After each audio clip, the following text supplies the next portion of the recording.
Mother सुहाग online classes में आप सभी का स्वागत है।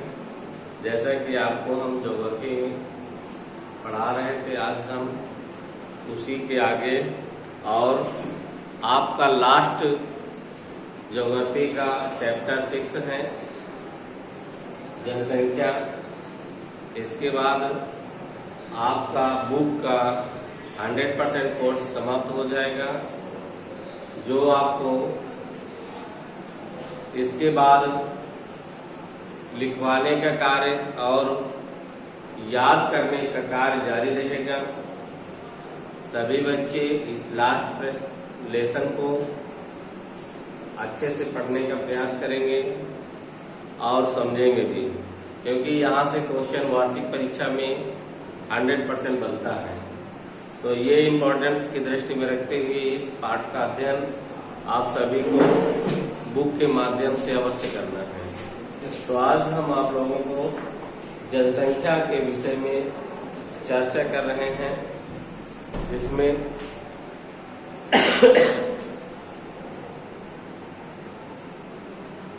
संसाधनों का उपयोग एवं सामाजिक तथा सांस्कृतिक वातावरण का निर्माण कौन करता है। यानी संसाधनों का उपयोग और सांस्कृतिक और सामाजिक वातावरण का निर्माण कौन करता है? जनसंख्या ही तो करती है। अगर जनसंख्या नहीं होगी तो ये सारी चीजों का कोई अस्तित्व नहीं। ये इस कहने का तात्पर्य है। समाज एवं अर्थव्यवस्था के विकास में मानव का महत्वपूर्ण योगदान होता है। मानव संसाधनों का निर्माण एवं उपयोग तो करते ही हैं, वे स्वयं भी विभिन्न गुणों वाले संसाधन होते हैं।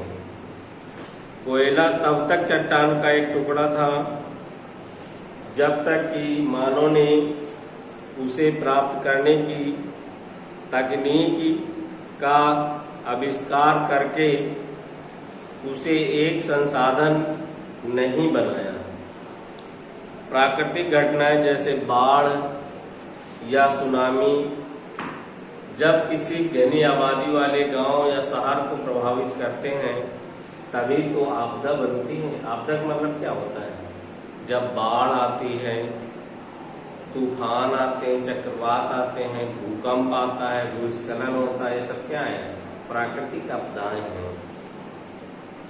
इसलिए सामाजिक अध्ययन में जनसंख्या एक आधारी तत्व है।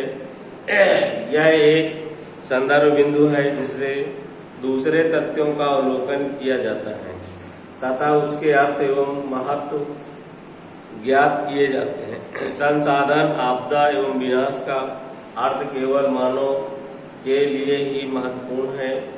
उनकी संख्या, वितरण, वृद्धि एवं विशेषताओं या गुण पर्यावरण के सभी स्वरूपों को समझने तथा उनकी विवेचना करने के लिए मूल पृष्ठभूमि प्रदान करते हैं। मानव पृथ्वी के संसाधनों के उत्पादन एवं उपभोक्ता करता है। इसलिए यह जानना आवश्यक है कि एक देश में कितने लोग निवास करते हैं, वे कहाँ हैं, कैसे रहते हैं। इसके बारे में भी हमें जानकारी होना चाहिए कि किस क्षेत्र में कितने मनुष्य या जनसंख्या निवास करती है और किस प्रकार से निवास करती है। ये सारी चीजों का जानकारी एकत्रित करना आवश्यक होता है। उनकी संख्या में वृद्धि क्यों हो रही है तथा उनकी कौन कौन सी विशेषताएं हैं। भारतीय जनगणना हमारे देश की जनसंख्या से संबंधित जानकारी हमें प्रदान करती है। हर दशक में, हर 10 वर्ष बाद जनगणना होती है। जनगणना के द्वारा ही हमारे देश की कुल जनसंख्या का अनुमान लगाया जाता है कि हमारे देश में कितनी आबादी है या जनसंख्या है। ये कहने का तात्पर्य है। पहले सबसे हम जनसंख्या संबंधित 3 प्रमुख प्रश्नों का उत्तर देंगे, जैसे जनसंख्या का आकार एवं वितरण। लोगों को जनसंख्या कितनी है तथा वे कहाँ निवास करते हैं, इनके बारे में जानकारी होना चाहिए। अगला है जनसंख्या वृद्धि एवं जनसंख्या परिवर्तन की प्रक्रिया, मतलब कैसे जनसंख्या वृद्धि होती है और कैसे जनसंख्या में परिवर्तन होता है, इसके बारे में हम समझेंगे। फिर है जनसंख्या के गुण या विशेषताएं, जनसंख्या में कौन कौन से गुण और कौन कौन सी विशेषताएं होती हैं, इसके बारे में हम समझेंगे। तो हम आपको पहले पॉइंट पर आते हैं, जनसंख्या का आकार एवं वितरण। किस तरीके से जनसंख्या का आकार है और कैसे कैसे वितरण किया गया है। मार्च 2011 तक भारत की जनसंख्या 12,106 लाख थी। 2011 तक भारत की जनसंख्या कितनी थी? 12,106 लाख थी, जो कि विश्व की कुल जनसंख्या का 17.5% थी।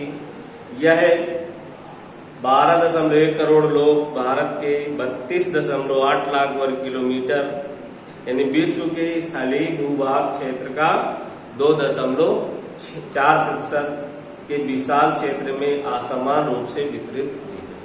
यानी कहने का मतलब है 2011 की जनगणना के अनुसार जो भारत की जनसंख्या थी 12,106 लाख, 12,106 लाख।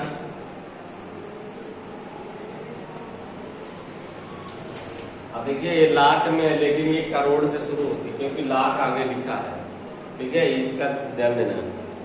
जो कि विश्व की कुल जनसंख्या का कितना है? 17 ये विश्व की कुल जनसंख्या क्या है? 17.6%। 6 मिलेगा, कहीं कहीं 5 भी मिलता है, 5% है। और ये कितने क्षेत्रफल में रहती है? हमारे देश का कुल क्षेत्रफल जो है 32.8 वर्ग किलोमीटर है। इसका विश्व के क्षेत्रफल में कितना है? 2.4%। तो ये जो है आंकड़े, ये हमारे देश की जनसंख्या के वितरण का है। हमारे देश की जनसंख्या जो है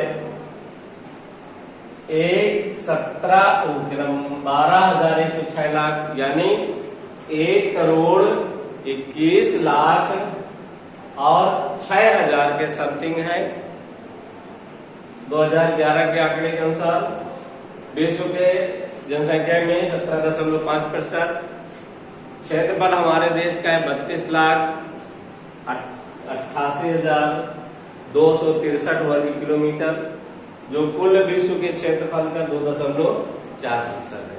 इतनी जनसंख्या जो है कहाँ निवास करती है? हमारे भारत देश में। तो आज आपका यहीं तक पढ़ाएंगे। कल हम इसके आंकड़े कुछ फिगर के माध्यम से आप लोगों को बताएंगे। सभी बच्चे बुक के माध्यम से जरूर इसके अध्ययन करते रहेंगे और सभी लोग अर्धवार्षिक परीक्षा की तैयारी अपने जोरदारी से करते रहें, क्योंकि परीक्षा की डेट किसी भी समय कभी भी आप लोगों को अवगत कराई जा सकती है। इस दृष्टि को ध्यान रखते हुए सभी बच्चे परीक्षा की भी तैयारी करते रहेंगे। धन्यवाद।